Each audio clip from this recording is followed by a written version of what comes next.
The sky above Tren, 5 hung low and bruised, stained with the soot of fallen cities and the charred wreckage of orbital vessels. The once lush highlands of the Hydrothi colony world had been reduced to fractured plains of ash and bone, where the wind howled through the remnants of shattered towers and poisoned rivers. It was a graveyard now, silent but for the distant screams carried by the breeze and the crackling echo of energy fire in the distance.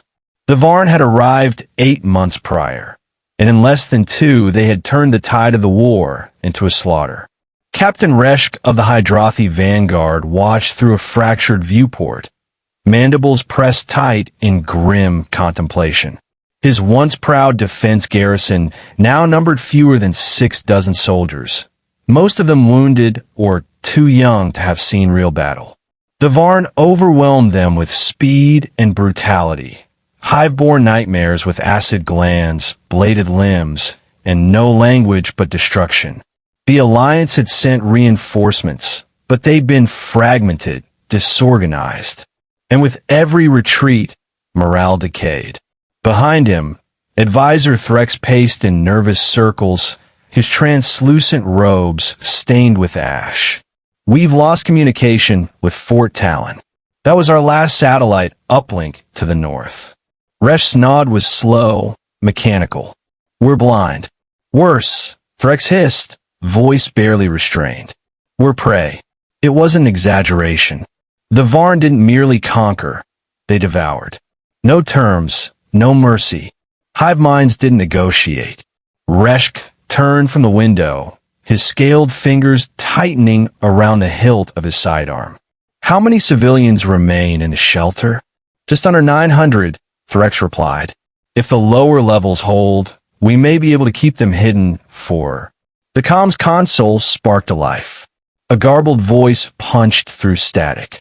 It wasn't Hydrothi or any of the Alliance tongues. It was human.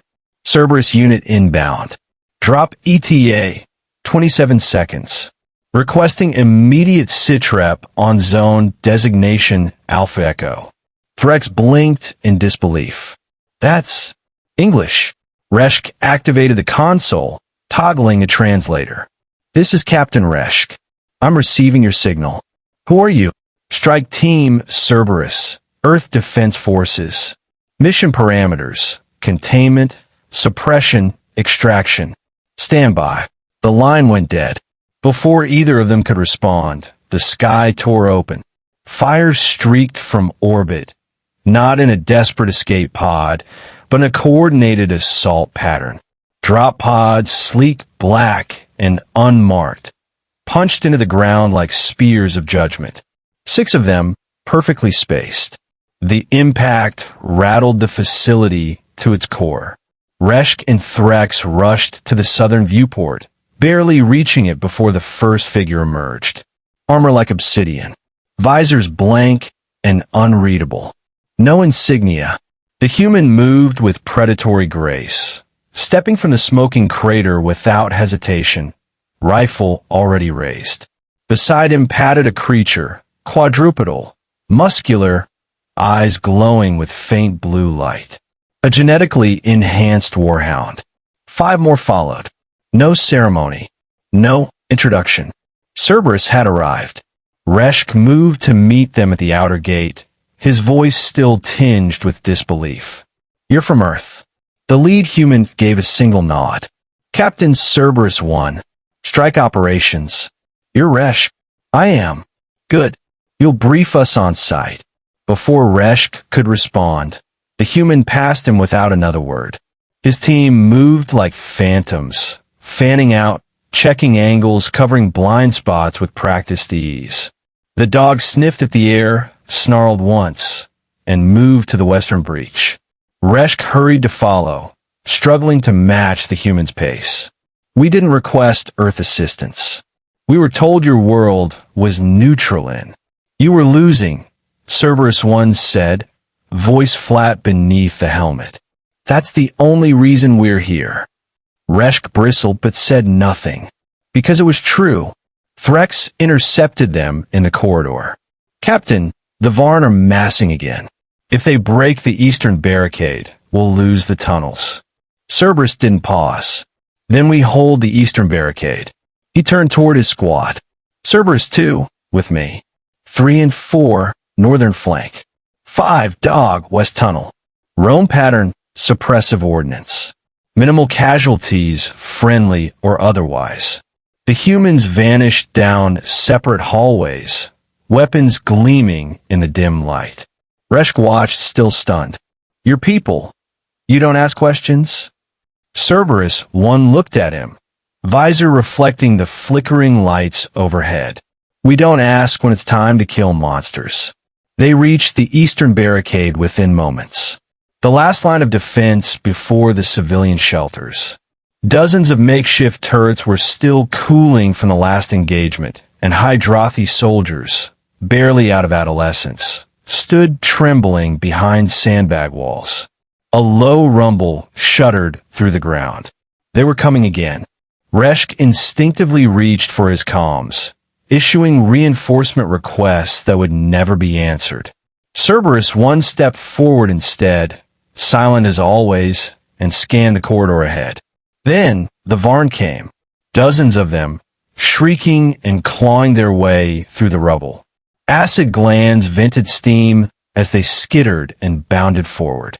One leaped across the gap and was cut from the air by a single rifle burst from the human's weapon.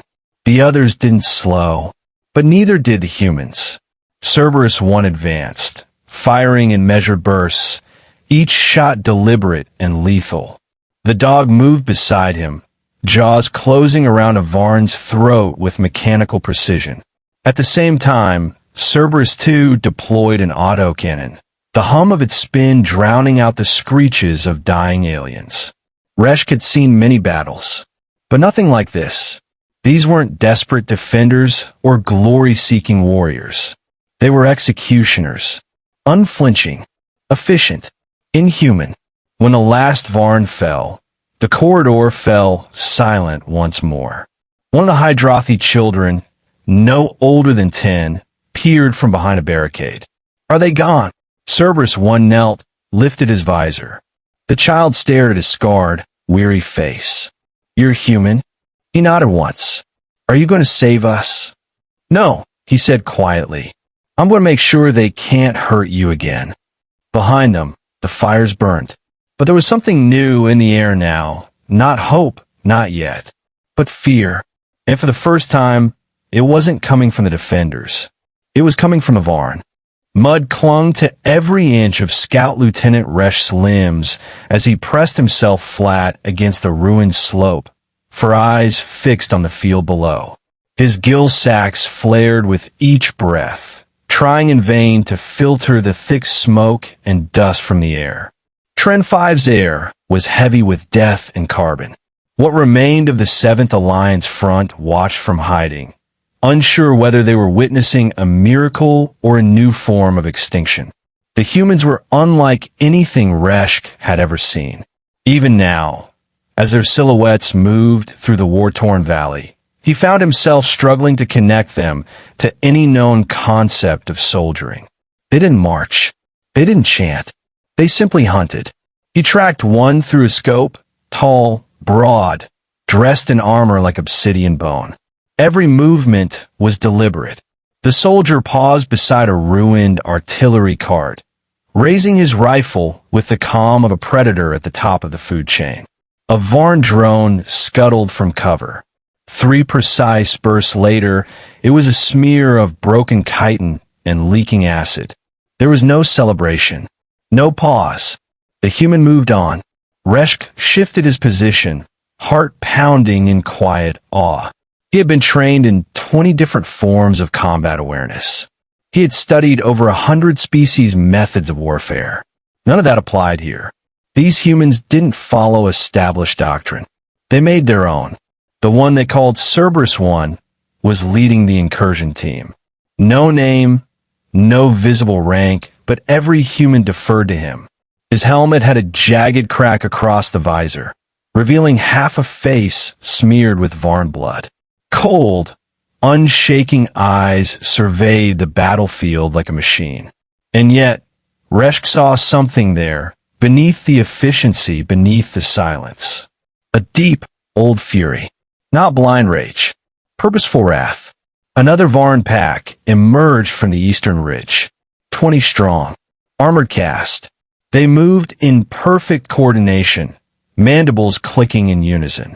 Seconds later, 2 human units responded. Not with overwhelming firepower, but with surgical precision. One team flanked left, drawing the Varn forward, while the other breached through the rubble, executing from behind. It was not battle. It was dissection. And then came the moment Resch would never forget. Cerberus 1 broke formation and ran straight into the Varn, a sidearm in one hand and a serrated blade in the other. It wasn't a calculated risk, it was controlled aggression. He shot one Varn through the eye, spun beneath another's claw, and drove the blade upward into its throat. His dog, a massive German shepherd with amber eyes, moved in sync, mauling a third before retreating to cover. The human fought like war was his native language.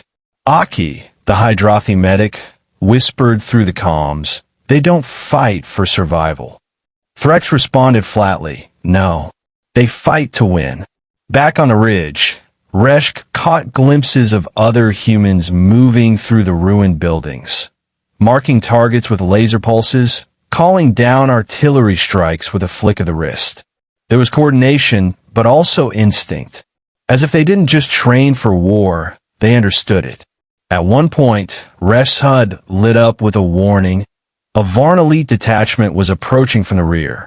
Standard protocol would demand a defensive withdrawal, but the humans had no intention of retreating. Cerberus 1 spoke 3 words into his squad channel. Words intercepted on open frequency. "Trap the bastards." Explosions tore through the alleyways.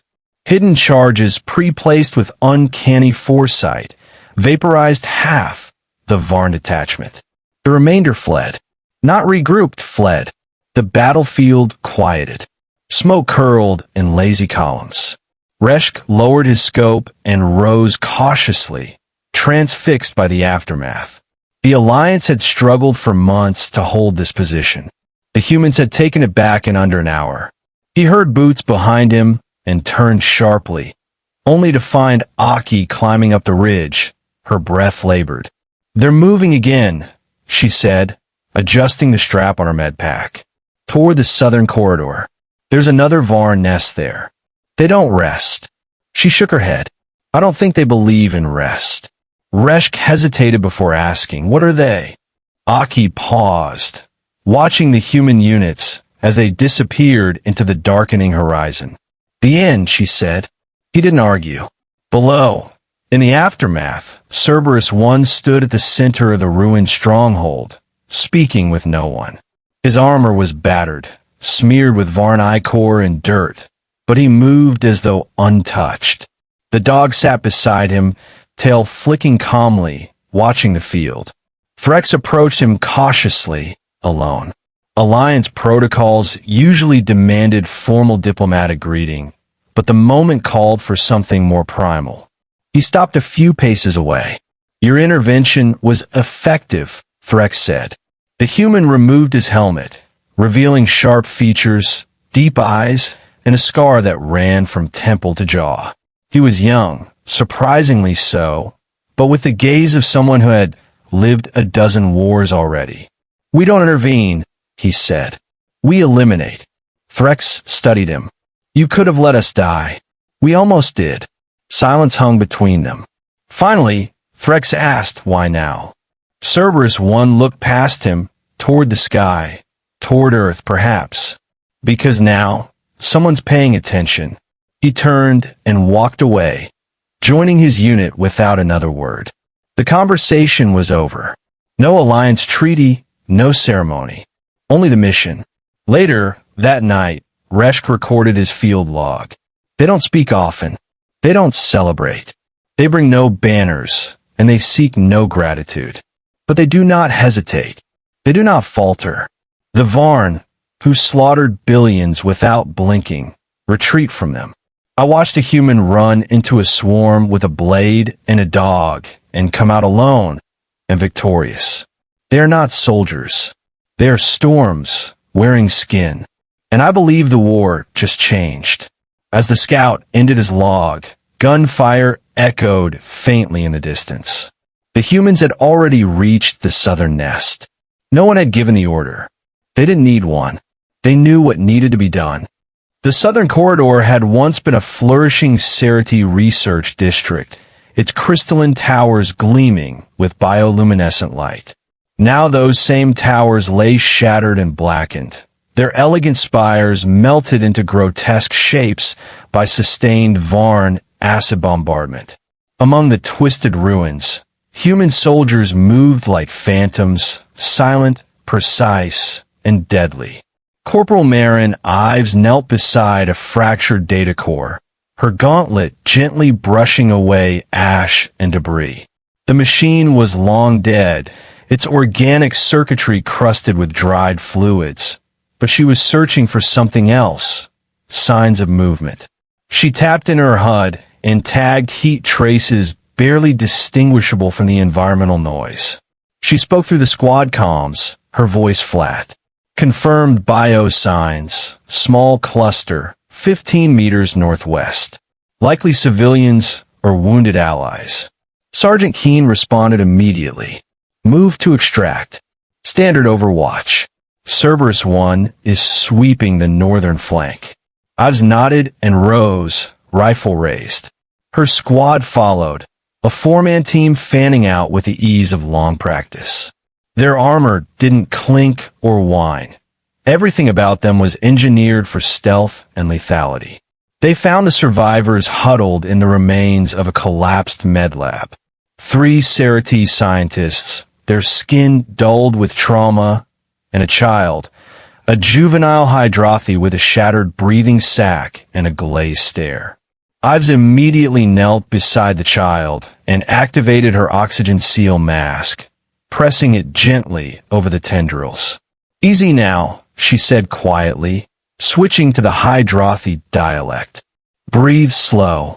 The child blinked, and for a moment, recognition flickered in his gaze. Then the scream began, soft, wet, terrified. It wasn't directed at her. It was at something behind her. I've spun just in time to see the shadow leap from the rubble. A Varn warrior, emaciated but still lethal, launched itself toward her. She ducked, pivoted on her heel, and fired 3 rounds directly into its thorax. It kept coming, claws swinging. Before she could react again, it was torn in half mid-air, shot from behind by a clean burst from an energy rifle. Cerberus 1 stepped into view, smoke curling from his barrel.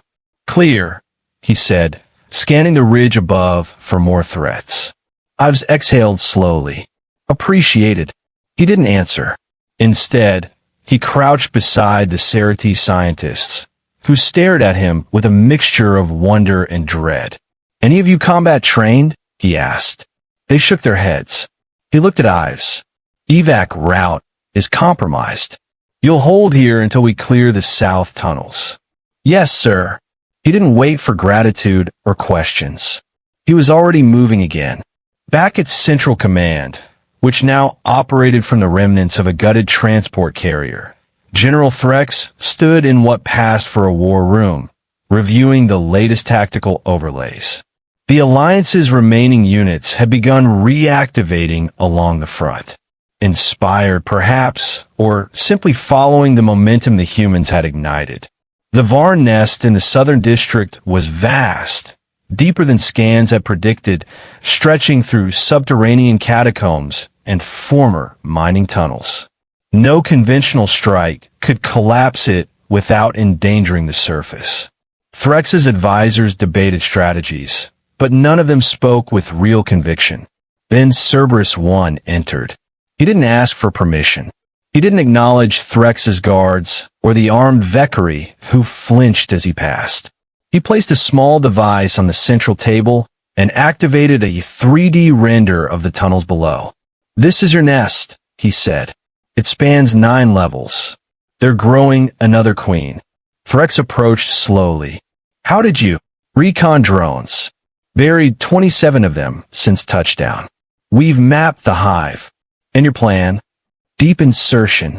No bombardment. We go in, we kill the queen, we rig the core, we get out. Frex's mandibles clicked in surprise. That's suicide. The human's eyes didn't blink. It's Tuesday. No one laughed. Reshk, now serving as alliance liaison to Cerberus unit, leaned closer. How many of your people will you send? 10. Frex stared at him. You'll send 10 soldiers into a fully populated Varn hive. Cerberus 1's tone didn't change. We've done worse with 5. The room fell silent.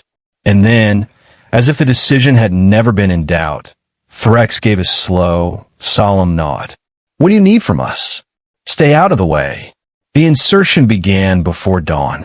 Cerberus 1 led the breach team, 10 in total, each one clad in reinforced exo-armor, each carrying equipment designed for subterranean warfare.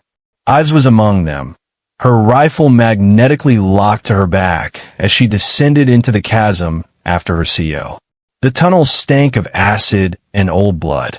The walls pulsed with faint bioluminescence, organic residue left behind by Varn hatchlings. At intervals, they passed shredded remains of previous Alliance squads, long since devoured or converted into nutrient stockpiles. No one spoke. When they reached level 6, the first resistance appeared. A tide of Varns surged from the shadows, screeching and thrashing, claws scraping against armor. But the humans didn't break formation. They responded with blistering fire, coordinated arcs, and overlapping cover. When one of them was knocked to the ground, 2 others dragged him behind a barricade of rubble while the squad's auto-turret bought time with a wall of suppressive fire. Cerberus 1 drove forward like a force of nature, his dog at his heel, flanking the horde and planting detonation charges as he moved. Don't stop, he barked over comms. Keep the line moving. By level 8, they had lost 1 man, Private Garza, impaled through the abdomen by a Varn stalker. He died silently, his last action arming his incendiary pack to take 3 of the enemy with him. At level 9, they found the queen. She was massive, her chitin layered like obsidian armor, her body half fused into the living nest. Thousands of eggs clustered around her, pulsing with unborn spawn.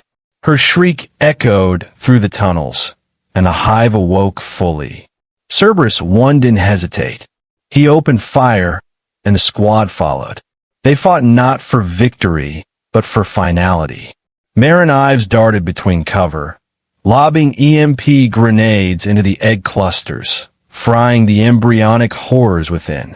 The queen lashed out with psychic fury, stunning 2 of their team, but Cerberus 1 drove his blade into her crown while his dog tore through her thoracic limbs. When it was done, they stood in a chamber of silence and ruin. Cerberus 1 activated the core charges. This place dies now. Extraction? Ives asked, panting, wounded. Not an option. We go vertical. Blast path. He pointed up to the ceiling above the queen's chamber, already webbed with cracks from the detonations. They climbed. Explosions rippled through the hive as they ascended. Fire and earth collapsed in on themselves. The queen's scream faded beneath tons of rock. And then daylight, blinding and pure. They broke the surface seconds before the last charge vaporized the nest behind them.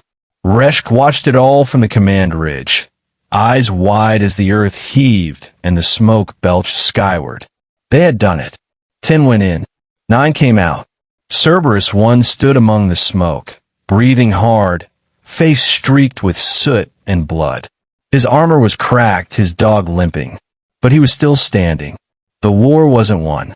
But something fundamental had shifted. The Alliance wasn't alone anymore. And the Varn were learning to fear.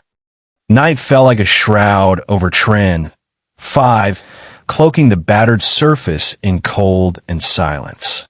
Fires smoldered in the husks of ruined buildings, But for the first time in weeks, there was no gunfire, no screaming, only the wind and the quiet hum of alliance units tending to the wounded. Somewhere in the east, the stars were visible again through a thinning veil of smoke. It felt, to some, like the world itself was exhaling. Cerberus 1 stood alone on a high ridge overlooking the southern crater. The remnants of the Varn hive were buried beneath layers of collapsed earth and ferrocrete, the ground still warm from the detonations. He didn't speak. His helmet rested under one arm. His eyes, bloodshot, distant, tracked the horizon with the vigilance of a man who had forgotten how to rest. His dog, bleeding from a wound across its haunch, lay at his feet, gaze fixed on the darkness beyond the valley. It didn't whimper. It just watched, waiting for the next fight. Below, in the Alliance command shelter, Threx reviewed the post-assault data. The numbers were almost absurd. Minimal human casualties. Total Varn hive neutralization. Recovery of civilian survivors. For any other species, such an operation would have been a desperate gamble. For the humans, it had been, somehow, expected. He turned toward Reshk, who stood quietly by the entrance, scanning footage from the squad's helmet feeds. Cerberus's final charge. The Queen's death. The vertical escape. They shouldn't have survived that, Threx muttered. No, Reshk agreed. But they did. Again. What drives them? Reshk hesitated. Rage. Memory. I don't know. But it's not just about victory. It's about making sure their enemies never try again. Threx folded his arms. That's not how we fought this war. It's how we survive the next one. Cerberus's squad, battered and burned, had refused evacuation. They stayed on the ground, repairing defenses, rebuilding fortifications, offering no explanation for their refusal. I've worked alongside Hydrothi engineers, her arm in a sling. Sergeant Keene organized supply drops. Even a dog had taken post near the outer perimeter, teeth bared at anything that moved. None of them sought praise. None expected gratitude. They simply worked as if the war never ended, only shifted. That night, Reshk approached Cerberus 1 directly. He found him beside a shattered walker husk, adjusting his rifle scope with methodical care. The man didn't look up. You wanted a war, Reshk said. Cerberus didn't answer. You got one, the scout added. Finally, the human responded. No, you had a war. We brought an ending. Reshk stepped closer, tilting his head. You don't believe in peace? Peace is temporary. Fear lasts. Is that how you win? Cerberus finally looked at him. That's how we survive.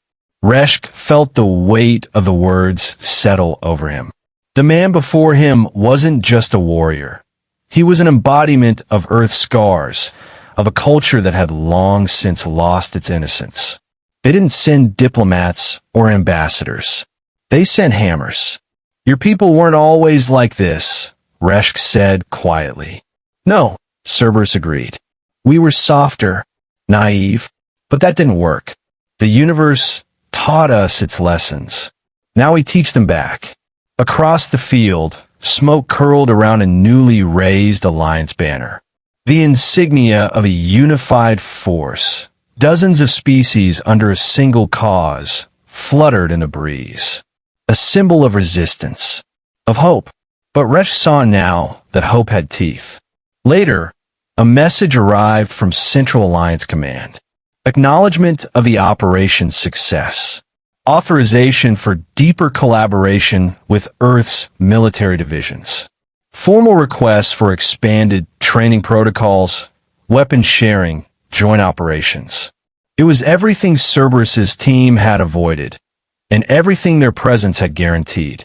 Threx read the final line aloud to Reshk, requesting formal designation of Earth forces as permanent Alliance strike element. Reshk nodded. They'll stay then. Threx hesitated. Do we want them to? Neither answered that question.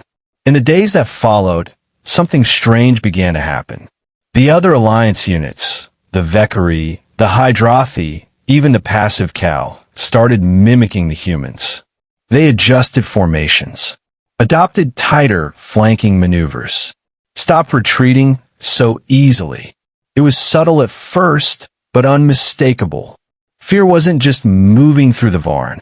It was flowing through their enemies too, tempered into focus, into discipline. One morning, Reshka woke to find that the Varn were gone. No skirmishes, no recon drones, total withdrawal. It wasn't a strategic regrouping. It was a retreat. He asked Eyes about it over shared rations beside the command fire. They finally figured out, she said. They know what we are now. And what's that? She smiled, tired and bitter. The reason they lose. The alliance began regaining ground. Not through superior numbers, but through renewed aggression. Each time the humans joined a front, the Varn buckled. Entire hive systems collapsed. Word spread across the fringe sectors. The humans were on the march. Cerberus 1 refused every medal, declined every commendation. He continued fighting, always with the same intensity, the same silence. His dog by his side, his war never ending. Reshk recorded a final log before departing Tren 5. They did not come for diplomacy. They did not arrive with speeches or banners. They came like storms, merciless, deliberate, and unstoppable. The war was lost, and then they arrived. We thought we knew warfare. We did not. We thought we understood resilience. We did not. Humanity did not save us through compassion. They saved us because they refused to lose. He paused, then added quietly, I do not know if the galaxy will ever be ready for what they are, but I'm glad they are on our side. As the last troop carriers left the surface, the sky above Tren 5 began to clear. Sunlight, warm and sharp, broke through for the first time in months. Cerberus 1 stood on the edge of the eastern ridge, watching the horizon. There were more hives to destroy, more wars to end. He didn't know rest, only purpose. And somewhere in the stars, the Varn were running. Not regrouping, running. Because Earth had arrived, and it had brought soldiers.